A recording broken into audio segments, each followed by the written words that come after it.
Good day and welcome to this edition of Big Ideas in Supply Chain. My name is Ann Robinson and I'm the Chief Strategy Officer at Kinaxis. I'm joined by my co-host, Angel Mendez, Supply Chain Transformational Leader and Kinaxis Board Member. We have a really interesting conversation to do today around AI and its role in supply chain. We're joined by two heavyweights that you may recognize their names. Kevin O'Mara is the co-founder and chief research director for 0100. 0100 is a community of chief supply chain officers who are focused on driving a 0% carbon, 100% digital supply chains. We're also joined by Professor Pascal Van Hentenryck, who's a faculty member in the Industrial and Systems Engineering Department at Georgia Tech, and he's also director of AI for Opt, the Artificial Intelligence Institute for Advances in Optimization. Welcome to all of you. Now, I know, Angel, this is a topic that's been near and dear to your heart lately as we've started to explore it. You can't go anywhere without having a conversation about AI. It's permeating every aspect of our lives. Maybe I'll let you get the conversation going. Great. Well, thank you, and thank you guys for joining us. Kevin, I'm going to start with you. I know from conversations you and I've had that you've been recently hosting pretty senior supply chain leader events.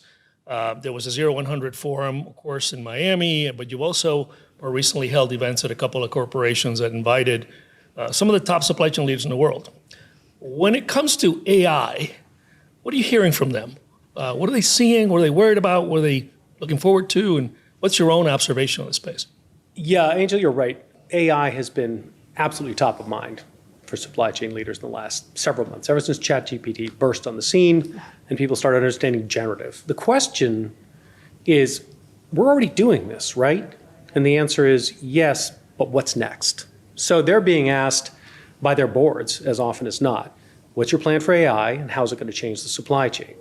And I think Google, for instance, which is a 0100 member, has helped us think differently about this. And I think the main takeaway is it's incredibly powerful in terms of doing what you're already doing with more of an edge toward learning. And the proliferation of data from the shop floor up through the system and then down out to the customer is so enormous that there's a lot of opportunity to build some of these superior learning models and basically crank up the pace of innovation. So there's a lot of expectation supply chain leaders have a good answer as to what we're doing with AI and how it's going to affect the operations. And Pascal, coming to you for a second, your work at Georgia Tech is very broad. Obviously, we're in a Kinaxis context. We care about planning and we care about execution, but you also look at mobility and transportation and IoT and robotics and many other areas that are embedded in supply chains all over the world. What about you? What do you see in your work and what are people looking for, worried about, excited about? So I think what we are trying to do is to do things that are not possible yet. And the key point is that AI would allow you to do some of these things. So doing things that are bigger or doing things faster, addressing some of the real-time constraints that we cannot meet right now, or solving some problems that are outside the scope of the technology right now. And so AI is going to help us do that. Why? Because essentially, I'm building on what Jason has said, is we can actually use learning.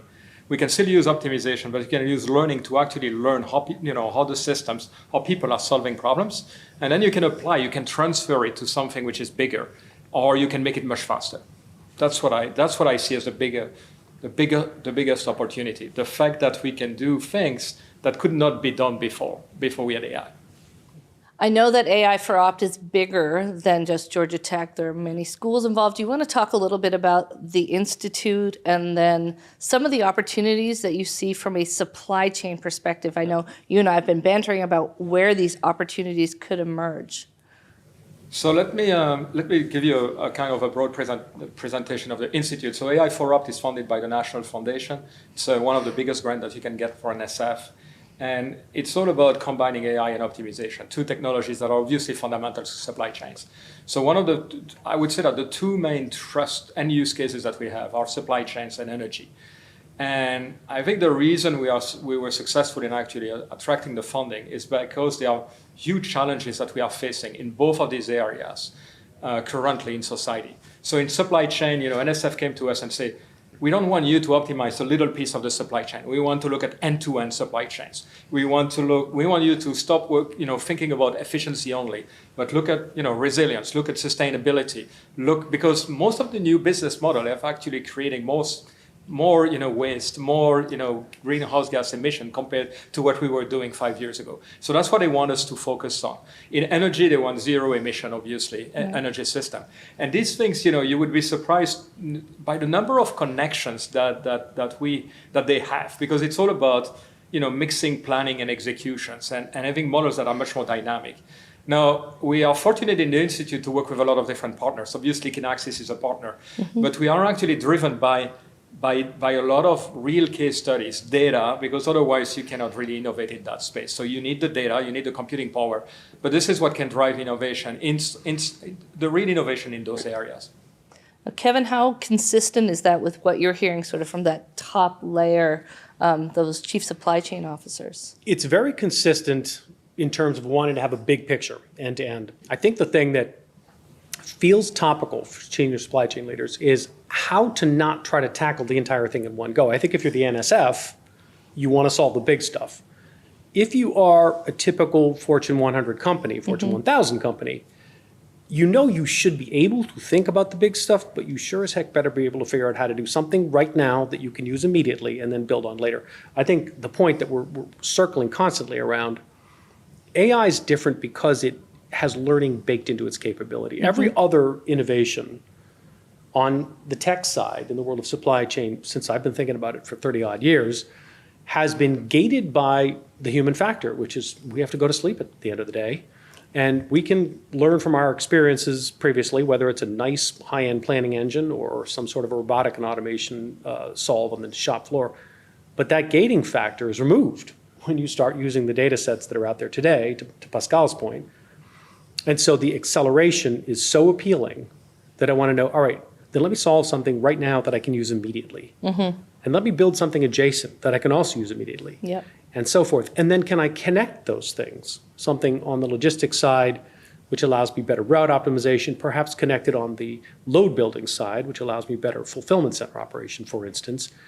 That's an opportunity where the power of learning within a heavy data model, using the kind of compute power that Pascal is talking about, might unlock something really huge. But they do want incrementalism to avoid signing up for some big bang that might one day happen, but depends on too many things falling into place. So it's a Pareto path to excellence, I think is what people are looking for.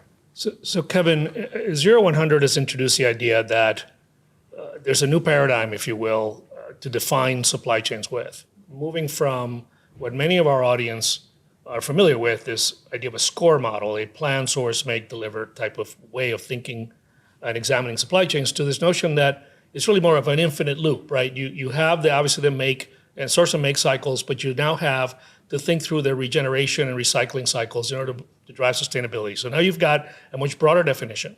I'm all about the how. So I think a lot about, these tools are great, but where do they work? Where don't they work? Where are they catching on? Where are they showing utility? So from what you're seeing and hearing, both of you, I'll just open it up to both of you, where are the spots in that process that we like to define supply chains through, where we're seeing the earliest opportunities? Is it in the planning cycle? Is it in the invention cycle? Is it in regeneration? Where are you seeing? I'll go first. I'm sure, Pascal, you have a lot of stuff you can add to this. Let me just go because you talked about this loop model, which is the way we try to basically analyze and look at the application of technology to the 0-100 mission, decarbonization as well as growth and digitization. Plan, source, make, delivers on the left-hand side of a loop. The right-hand side is the demand curve. Selling is the first step. Then the customer using and regenerate, which is feeding it back into the original system. A ton of the valuable and effective AI is happening on the sell side. Frankly, everything, I was at Amazon for 3 years before starting 0100. Everything that's happening with suggestions on the Amazon buy page is driven by artificial intelligence and machine learning. And that's rich and ripe, as are chatbots providing service support. And then the other place where there's quite a bit already mature is on the old-fashioned supply chain side, MOVE, where logistics and optimization has been pretty effective at route optimization, some of the stuff I talked about earlier, using classical AI, not generative so far, but classical AI. So it's known and it's working. It's a question of how these bits tie across each other. And to your point, Pascal, about the end-to-end that you're being asked about, boy, it feels like once I start connecting these things and I have the data that represents this giant customer-side data set, blending with what ought to be a giant supply-side data set from IoT on the shop floor, in-vehicle tracking systems, ideally better sourcing. That's one of the worst areas as far as really getting good data sets. But those two should combine into a killer closed loop data model that's enormous, frankly. It has lots of potential. I don't know if that aligns with your experience. No, I completely agree. And I want to, kind of go into a little bit more details of some of the things that I think are going to happen. So I agree that, the customer side is very well understood. Chatbots, almost everybody is using them to communicate with their customers. They're going to get better and better. But this is already there. I think where you're going to see a lot of improvements in planning, in operations. And so take a big e-commerce company. What we can do now is automate and really optimize their sorting facilities, for instance. And to your point before, you're going to do that at the building level, then at the site level, and then at the network level. And so it's going to be incremental, but you're going to see your learning systems getting into the operation, getting into the planning. I think that's going to be one of the things that's going to happen. The other thing that's going to happen is AI-assisted X, something. Planning in your particular case at Kinaxis, I think you're going to see AI improving how planners are going to work. Helping them ask the right questions, helping them to do scenario analysis at a speed that is not imaginable right now. And so this is to talk about the resilient issues, things that we cannot do right now that will become possible because of the speed in optimization and the speed in machine learning. So that's how it's going to connect to the things that are already existing. Yeah. I mean, I align 100%. Certainly on the planning side. So again, it's a planning audience. People are heavily embedded in using AI to improve planning, forecasting in particular. It's totally working. What you're saying, which is a thrill, and I feel the same exact thing, is if you start having the ability to have node by node improvements, node times node, and then full end-to-end, learning against data, so the historical data set of what happened last period, and you add the compute power question, all of a sudden you're getting to a point where the notion of a digital twin actually becomes pretty darn useful. So I'm really happy that you mentioned digital twins, because this is one of the big things that we are doing in the Institute. Every time we work with a partner, it's all about first building the digital twin so that you can actually replace pieces of it using optimization, using learning. And then you can start doing things that are not possible right now, like this scenario analysis, sensitivity analysis. A lot of companies now are interested in what happens, what would happen if this event occurs. And so currently they have to wait a very long time to get the simulation going. What if you could do that in milliseconds instead of taking 40 minutes? It's a game changer. And I think that's what you're going to see with AI. It's going to be digital twins combined with optimization offline, combined with machine learning online. And that's going to be, in my opinion, a game changer for the planners. They're going to be able to do things, to ask questions, to have sensitivity analysis that they cannot do right now. So at the risk of raining in our own parade, when I work with the companies I serve on boards for, or clients of Kinaxis or friends in the industry, there's always the phrase, "Oh, but my data." And we know AI outcomes are going to only be as good as the data and the richness of the data, the context of the data. What about the data? What are you seeing in terms of obstacles to good AI implementations? And is it true, is it right to think that the first place we got to go to is getting our data right? I have a view, love to hear yours as well. Yes, of course. I mean, you can't use AI, you can't train an ML model without a data set, and it has to be pretty large or it can't do enough, error backflush. So you can't really use it. The thing that I see in the practical side of supply chain operators trying to just use it is if you try to go too big, in other words, if you want to bring a master data strategy from the age of putting in SAP, you may never actually start, So this point about what Pascal said about doing it in a building, that's right. That's actual data you can get, and it's pretty darn clean. That's a small data set, and you're going to apply a small model. The way I like to think about it, and the way I think it's increasingly showing success is, I want to get the data right first, but the question about do I have good, clean data isn't, let's take a look at my data and my fields. It's what problem am I trying to solve and what data would be great to have to solve it. Start there and see if your data is good enough for to at that. least take a crack at it. Right. And if it's not all perfect, you may be okay taking a run at it and then tuning the data. And rather than cleaning every single element of the data, find the data that's interfering with performance and fix that. So in other words, it goes back to what I said about incrementalism. And I think, Pascal, you nailed it when you said, this is the way we did it at Amazon. It's building by building, then it's region by region, then you're flowing up into an inventory allocation model. I mean, there's a whole series of models that are all tied together, but each one has to have great data, to Angel's point. So why try to get all the data in the world solved before you start working? I mean, that's just what I'm saying is the practical application. I don't know if your thoughts align again. Let me build on some of the things that you are saying. Obviously, data is crucial. I mean, there is no doubt about it. If you don't have good data, you can't optimize, you can't do machine learning. Machine learning is even, it's even more important for machine learning. But let me tell you two things that I think are really important. So first, the data that we have now compared to 5 years ago is amazing. So a lot of the companies, a lot of the partners we work with, they have really good data now. So they come to us and they say, we have this massive amount of data. We don't know what to do with it. So it's a completely game changer for us. I mean, we used to say, okay, how do we extract that data for you? How do we clean it up? It's not the case for many companies now. It's changing. It's amazing. Yeah. The second thing is that you don't need all the data to start with. So when we work with partners, we are basically telling us, give us as much as you can, but we're going to augment the data because we are also good in forecasting, for instance. We're going to build models and we're going to generate, what we do is something which is called data augmentation. We take the data and we, under reasonable assumption, we can generate more data, and now we can train the model with that data. So, this is one of the things that is not completely understood by most people, but you can actually start with a data set and augment it. I mean, people do that in computer vision all the time. But you can do that for supply chains, and then you get, a completely different position. So I think that's another thing which is important. And then to your point, you don't have to start with the end-to-end supply chain. You can start with different places. And then, you in a sense create a culture of data inside your company. And they will see the benefits very quickly. Everybody in the company will see the benefits quickly. Do either of you see any concerns around ethics or bias? I know in the Informs community, the advanced analytics community, there's been a lot of conversations around bias in the data and how that impacts the AI models. Do you think this is a concern when it comes to supply chain? I see Pascal nodding his head. I'm laughing because we had a review of our institute by the external advisor about like a month ago, and they praised the ethical AI trust that we have. And the reason is that what we do is what the government now is promoting as well, which is called ethics by design. Or responsible AI by design. So you start by saying, this is how we're going to design the system.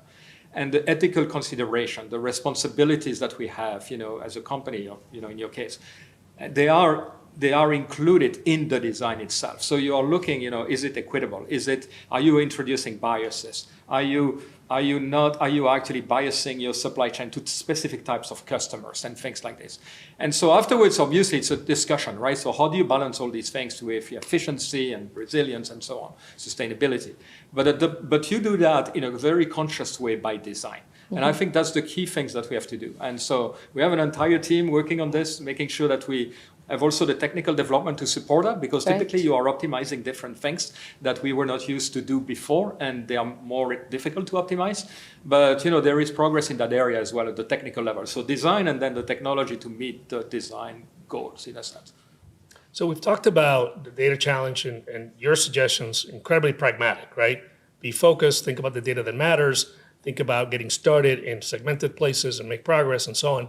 What other obstacles are there? We hear a lot about the obstacles of provenance and copyright and content protection, all of these things. But from your perspectives, both of you, what are the obstacles that you see principally applying here that could retard progress? I can think of some obstacles that are incredibly front of mind and really small scale, which is when I hear people, and I heard it today, say AI, blockchain, IoT, as though they're very slightly different versions of the same thing, that's an obstacle. And I think that leads to people thinking, okay, cool, digitization, what should we do first? I'll take a little IoT and a little AI and maybe a little blockchain. They're so, it's chalk and cheese, as they say. Yeah.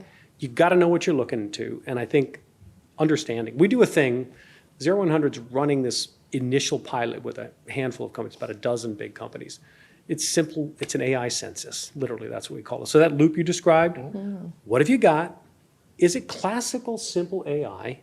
Is it a machine learning type of AI? Is it a deep neural net? Is it even a generative AI? And what is it doing for you? Just know what you got. I think one of the barriers is knowing what you got. All the legal stuff you're talking about, I hear about that, but I think that's a step away from the practicalities of what have I actually got? What might I want to invest in and why? And how do I even sort of kick off a team? There are other barriers that are attached to the people. How do you build a team? How do you sort of take skills that aren't totally there and leverage a handful of people who've got great expertise with a bunch of people who know the business questions you're trying to build out? That's not that different for any other tech as far as I can see. But what actually is it? And how do I know I've even got, the same species crawling around my end-to-end supply chains? I think of that as the first hurdle. And these legal considerations, they're more generative than anything else, more generative AI than anything else. So I think of them as a next order barrier. I don't know, Pascal, again, you've probably seen some of these things at a higher level of abstraction. So I think that there are some issues with data that we encounter because we want as much data as possible, and in general, some companies they have data, but they don't own the data. I mean, it's the case of Kinaxis, it's the case of many companies because they manage assets, for instance, but they don't own the assets, and so I think getting these data agreements sometimes is a bottleneck, and so we want to find a way around that. But there are ways to do that. There are many ways to do that. And so, but I think you need to actually make people think about those issues in more general terms. So that's one of the things. Sometimes also, I think what we find is that people have been trained in this field in a very different way that what AI is all about. And so AI is more data-driven. People have been in the field of industrial and system engineering, have been building models for a long time and then applying it to the data. And now you're merging these two things because I think the value is not in one or the other. It's in merging the two things. But it's also a kind of managing the change and the perception of people of what is right. And so I think that explaining to people the importance of data and what you can find in the data is actually something which is sometimes a bottleneck. They have to understand there is tremendous value in the data. Look at the data before you build your model.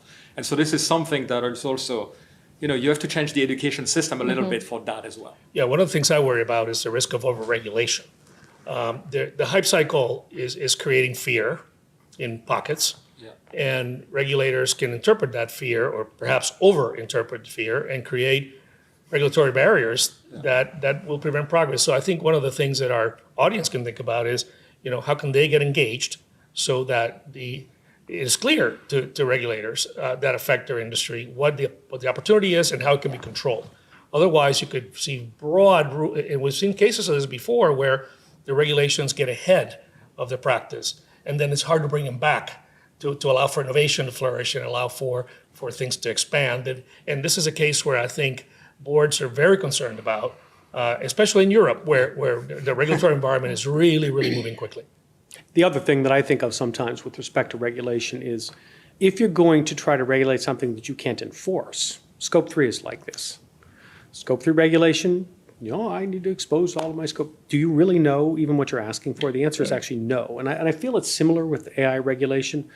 There are principles written into some of the draft stuff in the EU that I think sound principled correctly, intended correctly, but can you enforce it? And if you can't enforce it, then I think you end up with a regulatory framework that's like a 55-mile-an-hour speed limit. Everybody's speeding the entire time. So what's the point of paying any attention to the laws at all? I think this is how, frankly, prohibition led to so much gangsterism and drunkenness, because we made a rule that didn't really make sense. And so we worked around the rules, and we ended up shooting each other and getting, alcohol poisoning. I worry about regulation shooting itself in the foot. So I want to pitch in here because there are technologies for actually privacy management in a sense. Right. So you have this technique that we have been working on, which is called differential privacy. It's actually a technology that gives you as much guarantees as you can have while staying practical, right? So you are basically you represent your data set, you have a high fidelity of your data set. At the same time, it's very, the probability of identifying someone is very low, and you can control that probability. Now, I think the government, we have to actually tell the government that this is the kind of privacy that we want to have because it's reasonable. Yes. It gives you the fidelity that you want on the data, and at the same time, it gives high guarantees to, people, to the citizen of the country. Now, Europe, as you said, went way too far. The definition of privacy was so strong that even differential privacy, which is like recognized as the best framework, right, couldn't be used. And so that's going too far. And so I think you need this balance. You need to inform people of what you can do. I think there are technology and policy issues that you have to merge. Yeah. But we can do a lot of interesting things without using the actual data, right? So a representation of the data which is high fidelity. Well, I think we can agree that this is a really exciting and interesting place to be right now, that AI is something that everyone wants more of, but they don't completely understand what they're asking for, and the potential in supply chain is really fascinating. I think that's a wrap for us on this one, so I'm going to thank both of you for joining us today. Angel, thank you once again for joining me. Great. And thank you for joining us for this edition of Big Ideas in Supply Chain. You'll find further resources from both of our guests and on this topic in the podcast description. Thanks so much.